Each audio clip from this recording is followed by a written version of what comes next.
And if I have to go fairly fast, and as you'll see, well, we don't have time to go through all the calculations. And in any case, this is something that you have to work out on your own. So I have the following idea. I think that instead of having a final exam, I think it's much more relevant for you to do the homeworks in these chapters we are finishing at the moment.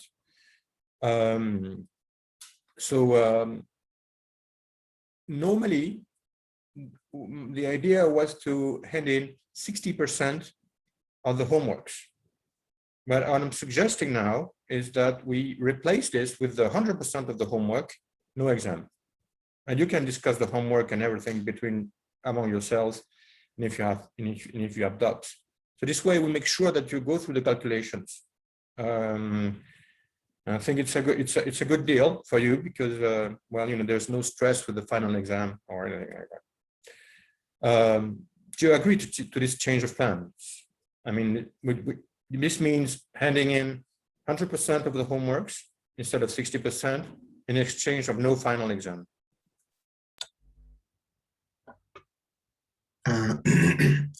I think that's a good idea.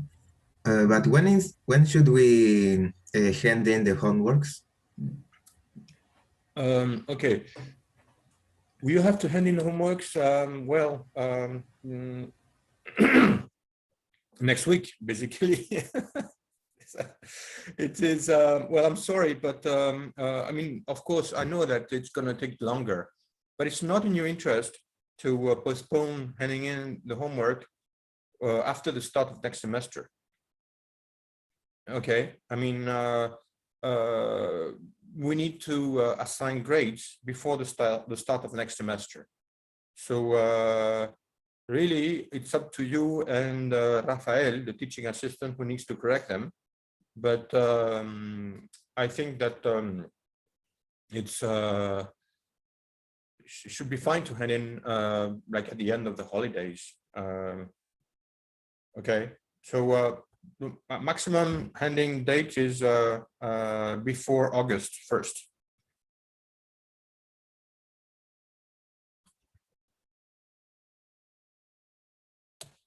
Okay, thank you.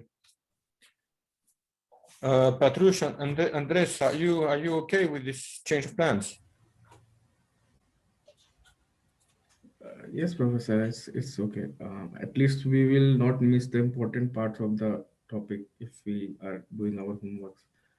So that's right. Yes, I'm trying to cover the most important parts.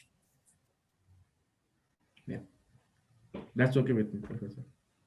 So I'll get started now.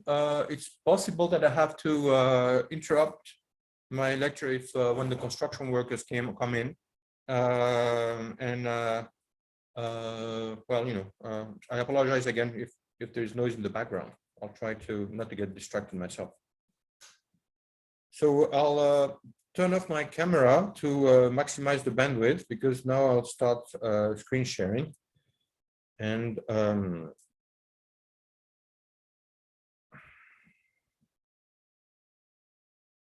if I can.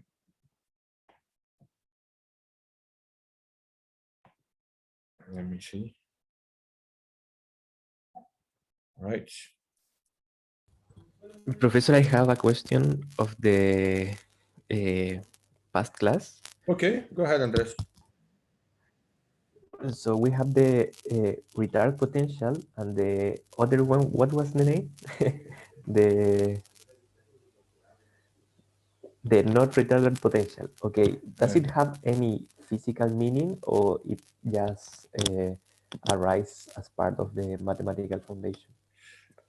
Okay, so this is exactly what I wanted to start with today. So let me get to that. Okay. Yeah. Okay. Just want to make sure I've got the latest version, because I edited my my transparencies a bit so that they are clearer. Let me see. Can I make this like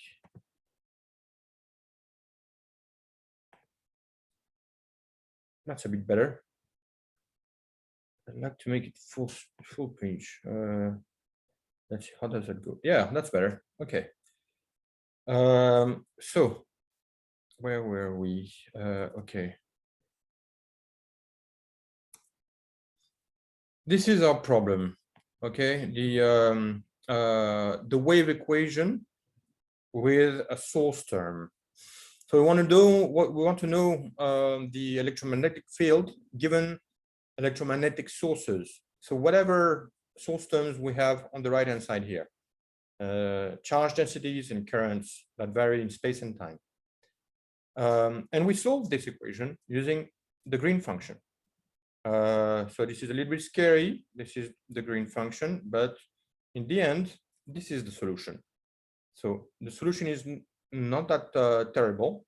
Equation 10 is the green function that solves equation 1, which is the wave equation with the source terms. Now this green function comes in two flavors. There's the plus and minus. Okay, these are two possible solutions for the green equation. And given the green equation, the green function, the generic solutions to equation 1 are these ones here, where we use either the plus or the minus sign for the green function. Okay, so both of these satisfy. So one of the problems with the slideshow is that I can't pull up the formal equations. I don't like that, so I'll go back to normal. Yes, so this is equation 1. Okay, bear it in mind. The field we're trying to solve for is the psi, and the F is the sources. Okay, so this is the solution, the psi. Okay, and we have two solutions: is the plus or the minus cases. Okay, so in the last lecture, I expanded on the meaning of the plus solution, which we call the retarded solution. Okay, and the other one, the non-retarded solution, is called the anticipated solution. I had forgotten the name too because we never use it. Okay. Now here I try to provide a bit more information. I'll try to go back now to full screen so that it's as clear as possible. Okay, so since I'm not equipped with my tablet here. So I try to add some more text to the to my lecture. So this is clear for all. Please interrupt me if any of what I'm going to say now is not clear or if you become distracted. Okay, this is difficult to follow. This is physical reasoning now. That's not easy to follow, and even I always forget it, even though I've taught this already 3 times now. So please have no shame at all in don't be embarrassed in asking stupid question or asking me to repeat. Okay, so first of all, are we clear with what I've said so far, that the solutions to the wave equation are equation 11 given these the green functions, which come in 2 flavors, plus and minus. Okay, the green function, if you see, is 1 over r, just 1 over it. The green function depends on 2 variables, x and x prime, but when we use it, we integrate over the x prime and over the t prime, so that the end result of this integration is only a field which depends on x and t. And also another interesting thing is that the green function depends on the delta function. Okay, so this is a distribution delta function where we have you know what it is, right? So it's only non-zero for this particular t prime, which equals t plus minus x over c. Okay, so this is the result of the math when we apply the green formalism to solve the Helmholtz equation in the Fourier domain. And that's the result of what we saw last time. Now let's use it. Okay, let's look at what happens with the plus solution. So in the last lecture, I explained that in the plus case, we could relate the fields at some point in space, x, to the position of the sources at a retarded time. Okay. Now I'd like to expand on another aspect of it. And here is the idea. We are setting the origin of time so that the sources are activated at some time t equals 0. Okay, so this is quite physical. We're saying that sources don't necessarily are not eternal. I mean, the sources are not eternal. They started to exist at some point t. Okay, so before that time there was no source. Okay, so it could be that, for instance, before t equals 0, the atom that's decaying and radiating was in an excited state, but was happily in an excited state and no need to decay. And so all of a sudden, because of its decay probability, the atom decayed at t equals 0. And after t equals 0, it became to radiate. It started to radiate. Okay.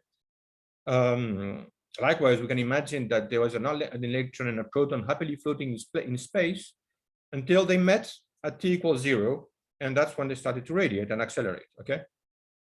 So what we're saying here is that the source function f is 0 for negative time. Okay. So in this case, look at what's happening. Here I'm writing the solution, the generic solution to it's equation 11, including an additional term, which is an entry. It's called an entry or an initial condition psi. Now this solution psi in is a solution of the homogeneous equation without sources. So that could be, for instance, a plane wave, a traveling wave.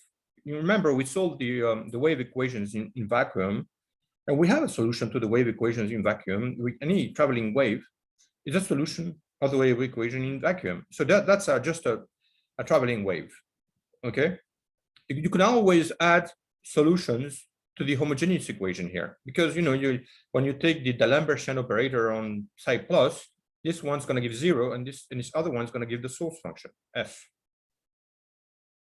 All right, if I apply the D'Alembert operator to psi plus, this one's going to be 0, and this is going to give me the source terms.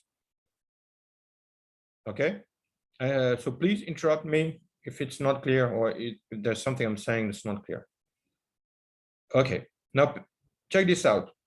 If we are at negative time, then there's no x in space, there's no point in space, whatever x prime, such that this factor is positive. So if t is negative, if this is less than 0, there's no way that this factor can ever be positive. There's no point in space where this factor is positive. So for negative times, this is always negative. So I repeat, for negative time, this factor here is always negative, because this is negative always. No. So for negative times, this factor, this integral is 0. Check. The reason is the following: if we are in the plus solution, so t minus x here in this factor. If we are in the retarded solution with a minus here, okay, and I'm saying that this is negative, necessarily negative, okay. So this delta function can only be non-zero for a negative t prime. Can you follow me? I'm saying that if this factor is negative, if what's in square brackets is negative, then the only way for the green function to be non-zero is for negative t prime, because t prime is equal to this square factor here, right? Okay, so we have this that for negative t means that the green function is always 0. Okay, So if I'm at t less than 0, this is always 0. The square bracket is always negative, and so the green function is always 0. Okay, and so this integral term is necessarily 0 because the green function is 0 always for t less than 0. Okay, makes sense? I'll repeat. Okay, what I'm saying here is that if we are on negative times, if t is less than 0, okay, then this integral, the right hand side here is 0, is what I'm trying to prove. I'm saying that for negative t, this is necessarily 0. Okay, so if we have that in the end for negative time, the solution to the wave equation is only the homogeneous solution or the initial condition. Okay, and so the reason why this integral is always 0 for negative time is that this square bracket here is necessarily negative, because there's no point in space such that it would be positive, right? Because this is always negative and this is negative 2. Okay, so in the delta function g plus, we have t prime equals to the square bracket, and it's a negative number. Okay, and so the delta function is only non-zero for a negative t prime, but the source functions, the source term here we said was 0 if for a negative time, right? If t prime is negative, then there's no source function, because we said that the source functions get started at t equals 0. Okay, so we start on the source. We start the source functions at t equals 0, and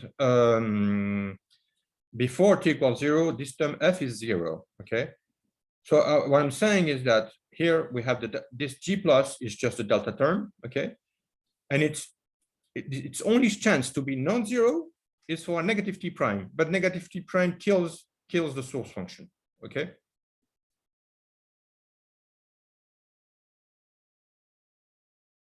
Good. So this plus solution we call the retarded solution, essentially because of the reasons I gave last time. Okay, but it is also possible to look at it this way, where we start the sources at some point in t, and before this point t, we just have the initial condition.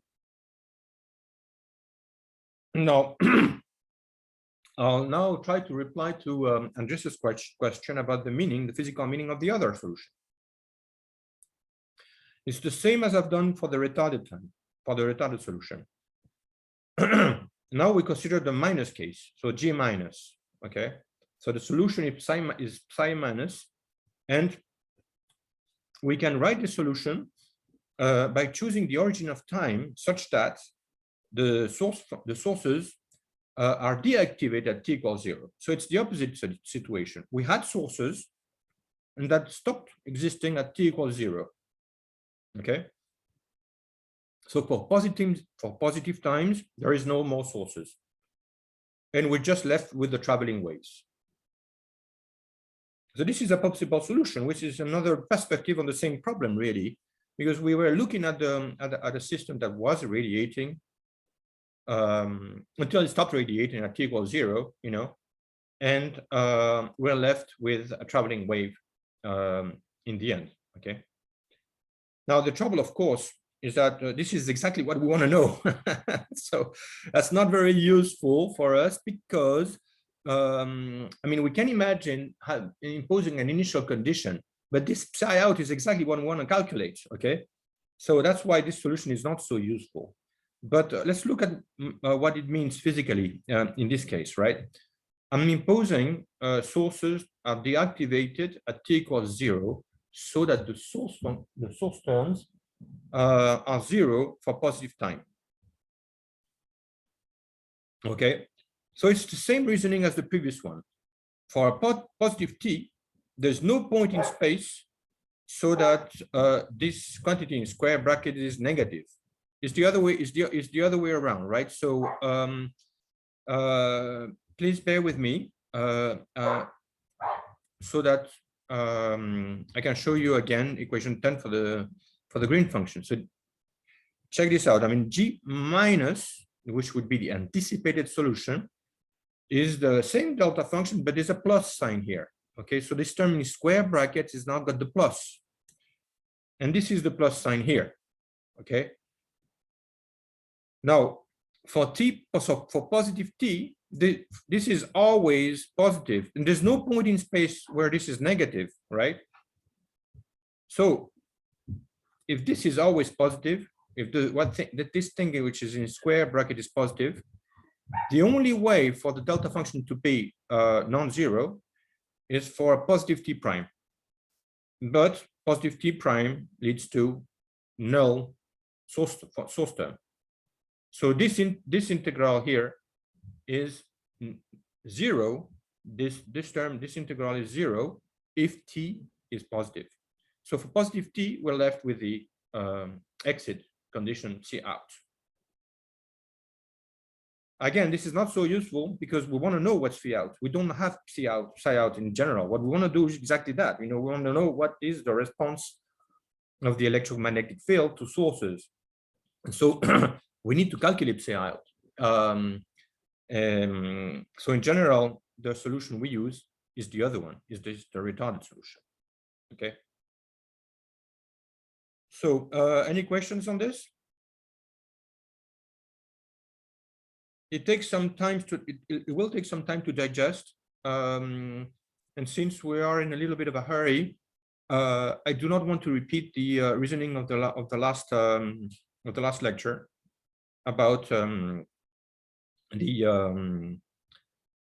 retarded solution, right? But I think the retarded solution is going to become this physical reasoning is going to become clear as we go, because we'll be using it. Okay, so the retarded potentials. Now this is the retarded solution, right?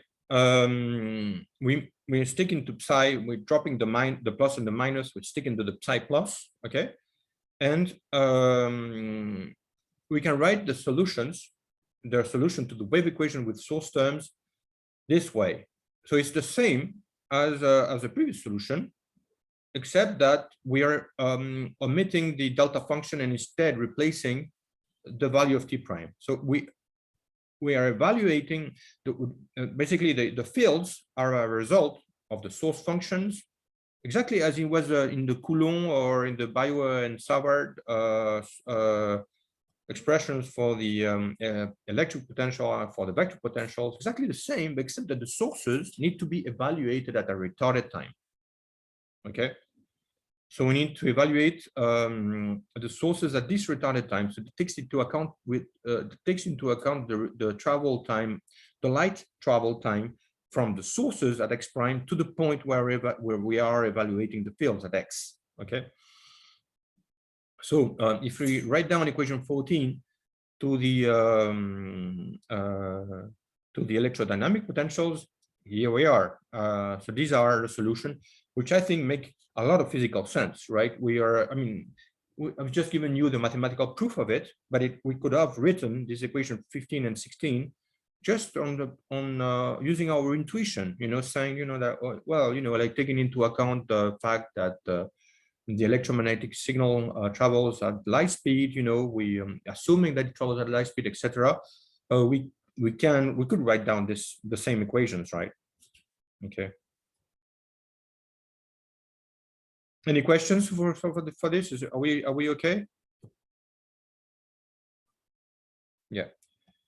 So now comes a bit of a gory calculation to calculate the electric and magnetic fields.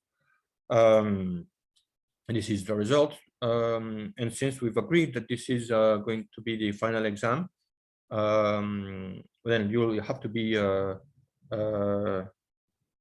submitted to these gory calculations, but then you'll become experts and you'll know exactly what you're doing. So this is the electromagnetic field in its more or horrible expression. Okay. Now we'll be taking approximations on this.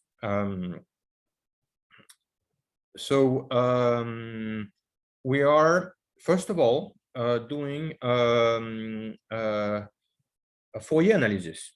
So we have sources, electric currents, charge density, and there are signals. I mean, there are they depend on space and time. But as usual, we'll be taking the Fourier transform for the time domain.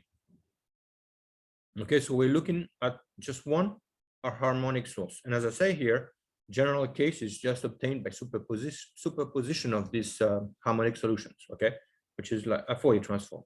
No. Now this is next we have the general solution for the. I have a question. Can you see my mouse moving? Yeah. Okay. So this is the vector potential in general, where I've dropped the retarded solution and I've replaced with the delta function here. Okay. So if you plug in the harmonic source here in T,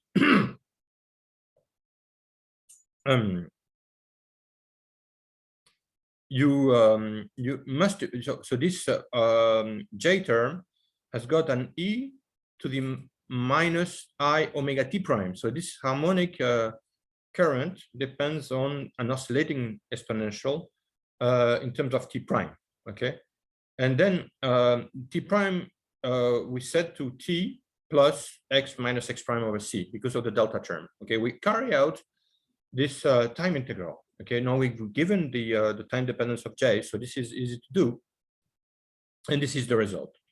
Okay, so this oscillating exponential yields an oscillating wave inside the spatial integral, and an oscillating time dependence comes out. Okay. Now we can obtain the magnetic and electric field using these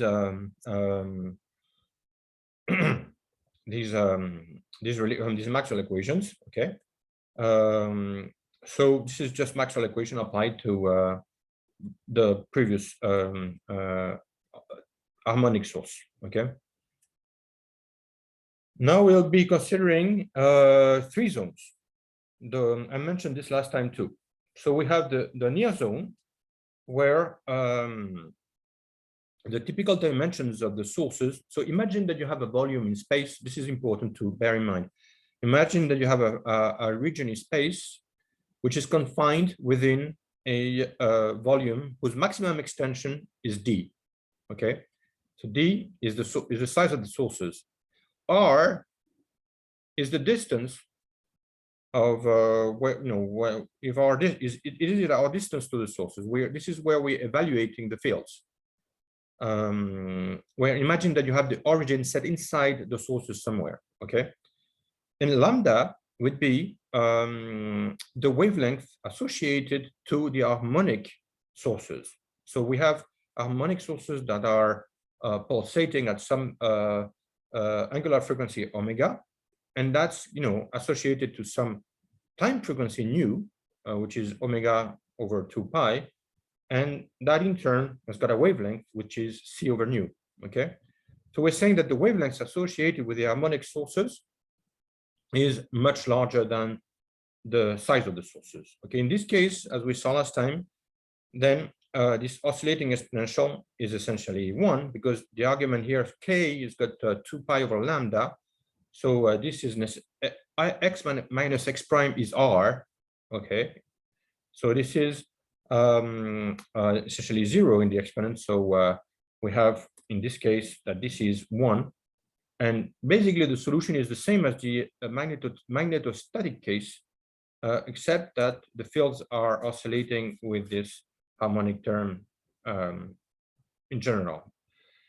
Now, at the other extreme, we have the far zone, where we're evaluating at some point in space, which is much greater than the size of the sources and much greater than lambda. Okay. Good. So in this case, in the far zone, we can approximate the following. We're saying that in the far zone, this R term, this distance to the sources, can be approximated in this Taylor expansion. So R would be the distance to the origin. The origin must be set somewhere inside the sources, so somewhere inside the volume. Okay, and it's interesting. What the n term here is the unit vector pointing towards the point in space where we are. Is this right? So here I should have an R x, well, but it's the same as if it was R. No, I think it's better. It's important to correct this, and I'll forget if I don't do this straight away. So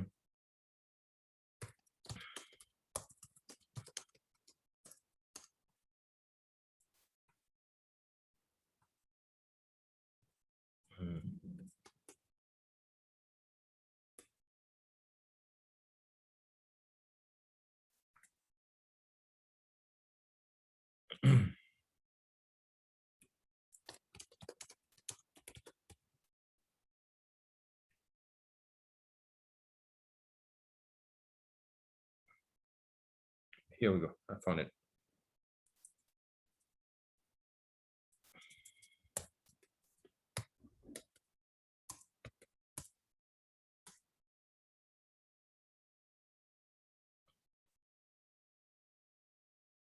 Okay, so this is what I mean, right? So R would be the norm of X, okay, of vector X. And so it's important to well, this is a standard Taylor expansion that you must have done several times before. If it's a bit obscure to you, I invite you to do it because well, this is crucial to the rest. But you can imagine that the norm of X minus X prime is going to be a first order, the norm of R, the norm of vector X, corrected for this little offset, which, well, X prime is an offset from the origin, but it's very close to the origin because we said that the origin must be within the sources, within the volume that contains all sources. So in this case, where we have this limiting, when we are in the far zone where R is much greater than lambda, this product KR goes to infinity, and the potential vector then has this expression where the integral here is carried out on the volume that contains the sources. So J is 0 outside the volume that contains all sources. And note that this factor here depends on the direction n. So it depends on where we are radiating. I mean, it depends on the direction where we are radiating, okay? But it doesn't depend on the radius. It's just on the direction, okay? Only on the direction, because the rest is the radial dependence has been factored out. And if you notice, this is a spherical wave that's traveling towards plus R, plus infinity. But this is a traveling wave, 1 over R, is typical of a spherical wave traveling outwards. If this is not clear, then solve the wave equations in spherical coordinates with spherical symmetry. So only the R term, and you'll see that the D'Alembert solution, the traveling wave solution, is got e to the kr minus omega t. Okay, so here is missing oscillating time dependence over here. So that's why. I mean, here it's only the time, the spatial dependence and the time dependence is added in the next line. Okay. So I'll give you as homework to show that using equation 25 and 26, let's go back to what they are. These are the two equations, 25 and 26. So we have A, we've just been given A, calculate H in the spherical coordinate system, then calculate E and show that they represent a orthogonal, they're transverse waves, just as expected for electromagnetic waves. Okay. So the far zone is what we call the radiation zone, because in the far zone we have traveling waves.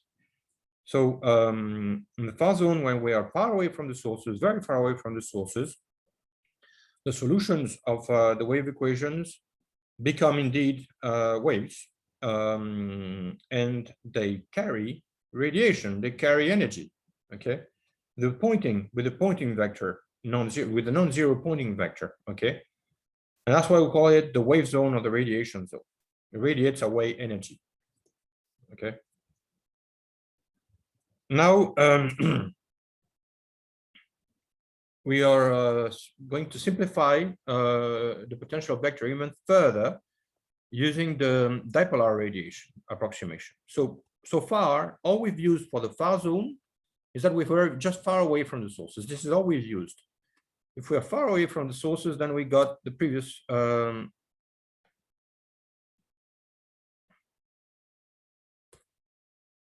you hear me? We just got a message that my internet connection wasn't stable. It's okay, yeah. Yeah. Good, thanks, Andres. So equation 27 here represents the far zone. And it's always true as long as we're far away from the sources. Now we're going to approximate this integral, the integral of the electric currents modulated by this oscillating term here. Okay, now here we have K, which is 2 pi over lambda. Okay, so now we're going to use the famous dipolar approximation. We're saying that the harmonic sources, the sources then are oscillating with some frequency omega. Now this frequency omega has got this angular frequency has got a time frequency, which is omega over 2 pi. And as you'll see, well, we're seeing now actually, we can see it here. Check this out. We see that in the far zone, we're in the wave zone, and we have traveling waves. They are spherical waves, but of course, if we go to very, very large radii, then locally, you can approximate this to plane waves. And we have this usual kr over minus omega t exponential. So we realize that the frequency of the radiation is the same as that of the oscillating sources. So this is super important to always remember. If you have oscillating sources at some frequency omega, then the emitted radiation will have the same frequency omega. Okay, so if I'm exciting the sources with some frequency nu or omega, then the resulting radiation is also the same frequency omega.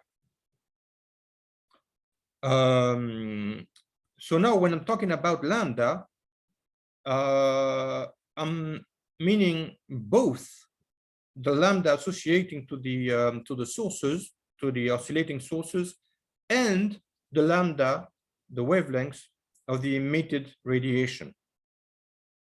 They're the same. Okay.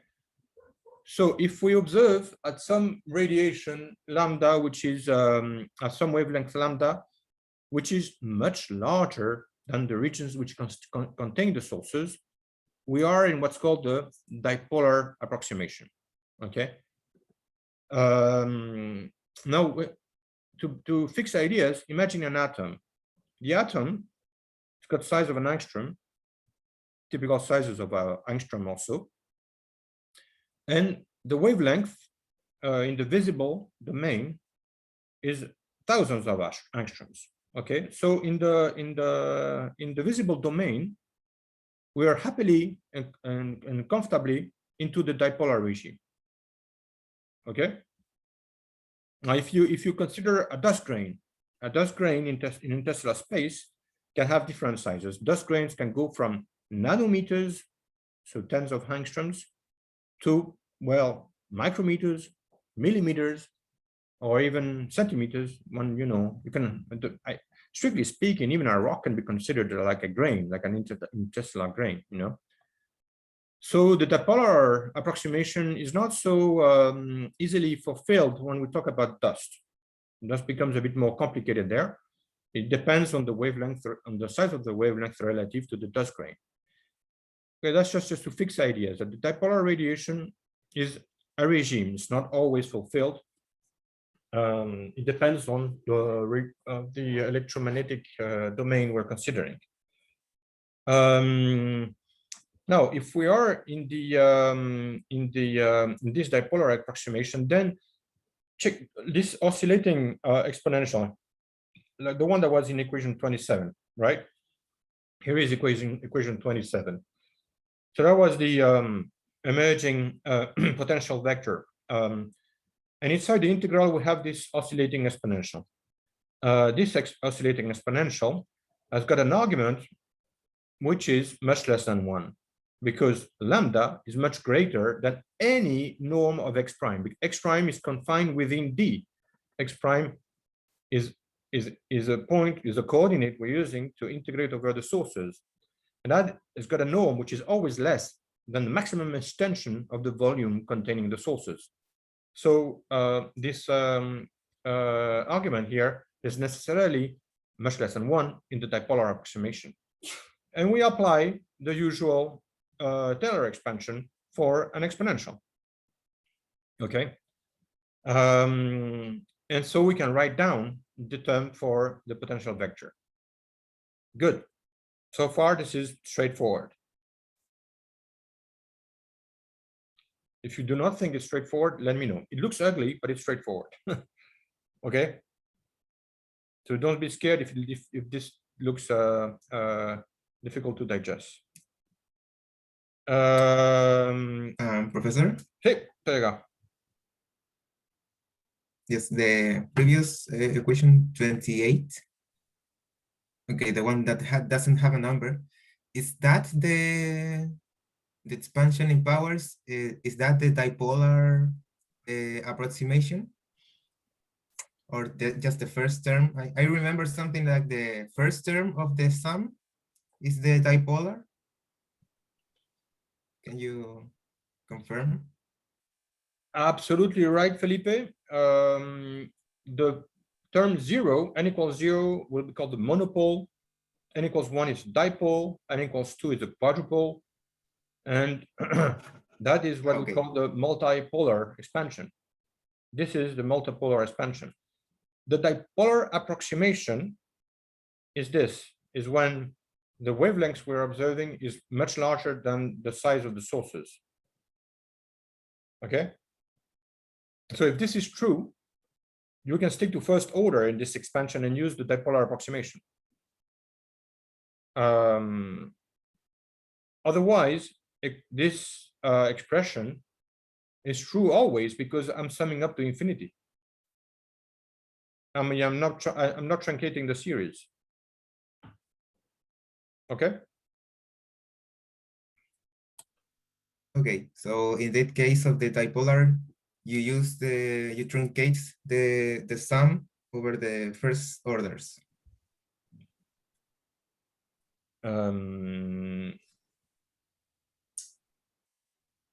That's right. Excuse me. Yes, that's correct. You're right. Yes. So when we actually use this approximation, we truncate the series. Now, whether you truncate to 0, to 1, or 2 is when you decide to do the monopole, the electric dipole, or the electric quadrupole. Okay. So. Okay. Thank you. Okay, Felipe. So if we stick to n equals 0, then we have n equals 0 would mean, well, this is, yes, n equals 0 means this is just 1. So we are replacing this oscillating exponential with the 1, and that's why we don't see it here. Okay.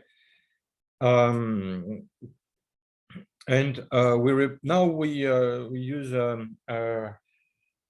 vectorial calculus to replace the integral of j with its connection with the charges, the charge density, and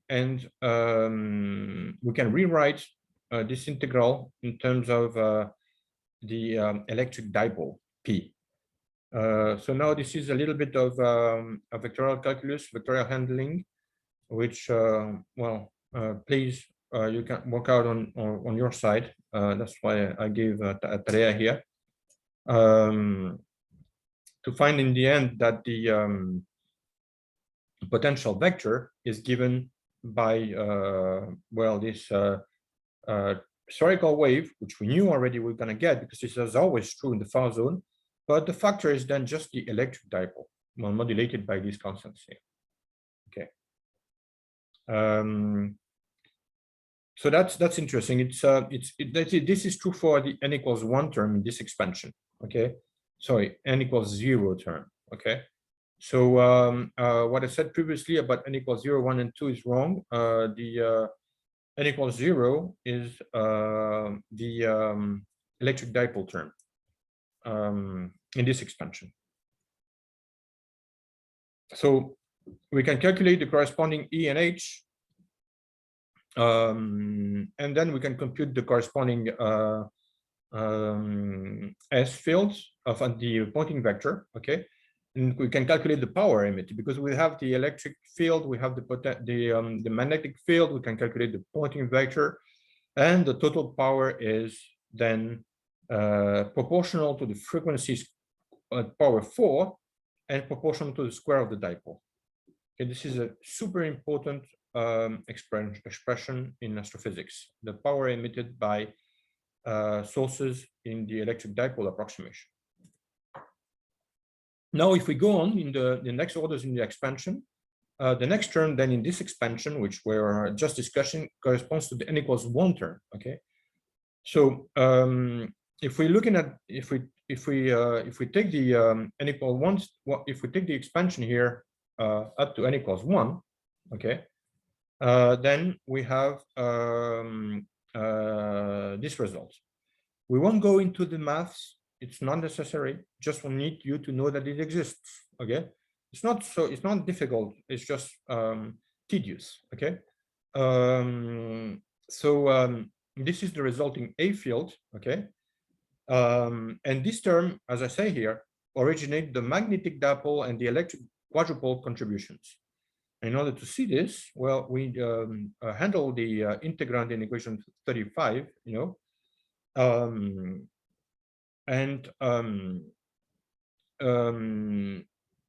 we recognize here the magnetization, which would be magnetization is defined as this cross product between position and the macroscopic currents, J. So we're considering term B here.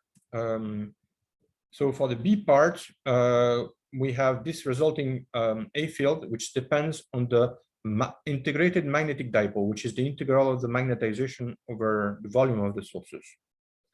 Magnetization is X cross J, macroscopic currents. For this term, again, this is only part of the solution. This is the B term. Okay, we have these fields, and that's called the magnetic dipole radiation because it depends on the magnetic dipole. You see, it comes in here, and that would be the net magnetic dipole of the sources. The other term for the A part, okay, we see that the net result is, after some handling, we see that the net result is the charge density multiplied by second power of X. So, and second power is called the quadrupole.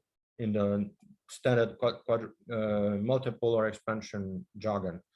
So that's why this term is called the electric quadrupole. Okay. And this is as far as we get normally in terms of this expansion. So now to finish today, I'd like to mention simple applications of our results so far. So we've gone through the most horrible part, guys. So this is good. Now we're going to apply the retarded solutions to these to the point sources. Imagine that we have a point source. The associated electric current, sorry, the associated charge for a point source is just the delta function. And the electric current is just the same charge density multiplied by the velocity of the source. And so you apply the retarded solution, and you can write that down. You can write down the retarded solution this way. So this is super important for you to do. So that's why I'm giving you the homework to actually apply the retarded solution. So do the integral with the delta function.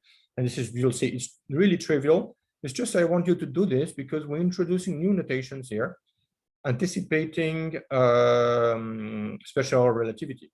So this is always valid. These are the Leonard-Vischer potentials. They come out of the Maxwell equations, but they are also, it's also possible. I mean, these are covariant expressions. I'm not covariant because I'm not using quasi-vectors yet, but these are correct expressions for A and phi. For any beta, beta would be the ratio of the velocity of the source over the speed of light.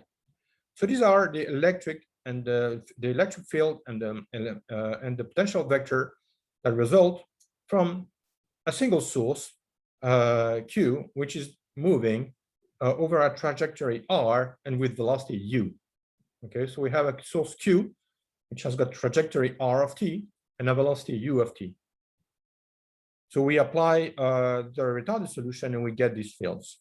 Okay, the fields then depend on the trajectory, and the trajectory is in here. Okay, that's the big R, capital R is just a difference between the position where we're evaluating the fields and the trajectory itself. Okay, so these are the Leonard-Vischer potentials, point source. Okay, we can calculate the E and B, and this is a homework, but take it easy. This is already worked out in the textbook. Okay, so you can look it up there as well. Just need you to look at it basically, and you know, write the homework, the associated homework, so that it doesn't need to be in so much detail either, so that it's clear you looked at it. That's all.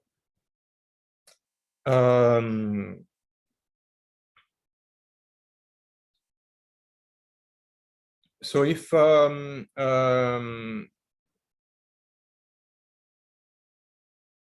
yeah, go back here. So this is in this calculation, when we calculated the electric field and the vector potential, we didn't use any approximations. We just applied the retarded solution. We didn't use the neo zone, the far zone, the dipolar approximation, none of that. And the associated electric field is this horrible term. But if we go very, very far away, you can see here that this term is 1 over R squared, is going to die quicker than this other term, which is 1 over R.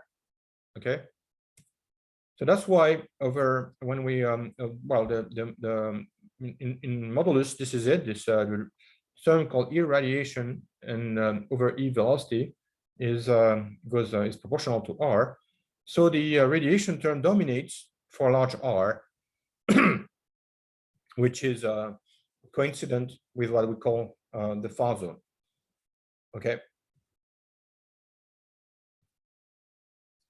So of course, in the far zone, in the previous version of the far zone, we were talking about observing the fields very far away from the sources, so that the modulus of the position vector was much larger than the maximum extension of the sources. But in this case, we have a single point source. So what is the maximum extension of the sources if we have a single point source? Now, the sources here is just one source. So we don't have this idea that we can confine all the sources within one region in space. Instead, we have this other reasoning for a point source. And this is the trickiest part, really, that instead of having R much larger than D, now here we have to talk about the wavelength and the velocity. Okay, so that is a little bit of a subtlety. The far zone for the case of a single point source is defined this way. It's a bit different from the distribution of sources. Now, in the far zone for a point source, we get to we can calculate the magnetic field and the total radiated power in the Galilean limit. So for beta much less than 1, we have this radiation pattern, okay, which is very similar, very similar to, let me see, yeah, that one. So you can see that this is a same, it's not called the Larmor formula because it's not applied to a point source. It is the total power radiated by a dipole in the dipolar approximation, but it's very directly related to the Larmor formula. If you apply if you apply this Larmor formula to a single oscillating charge, so you have an oscillating charge which has got this electric dipole, okay, and you give it this trajectory. You plug in this trajectory, calculate the velocity, calculate the acceleration, okay, and that would be the acceleration here, okay, and you recover exactly the same expression. So the Larmor formula and the electric dipole radiation are the same. It's just that the Larmor formula is calculated, well, it's calculated from the Lennard-Wishart potentials here. So it's a different reasoning, but we get to the same result. And they are consistent, okay? And it's also important to bear in mind that the Larmor formula and the electric dipole radiation are both valid in the Galilean limits. Okay, so there's a discussion here in the textbook for this. So now I'm a little bit past the hour, but please bear with me just so that we can close this chapter today. And I'll just want to talk about a radiation reaction. So here, see, I've got another little typo. Let me fix this so that this is super clear.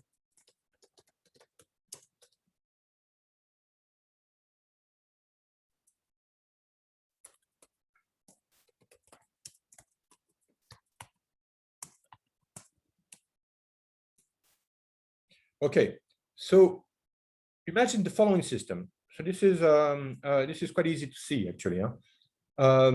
We're saying that we have a periodic system so that its mechanical state is the same between T1 and T2. So that would be the case for oscillating sources.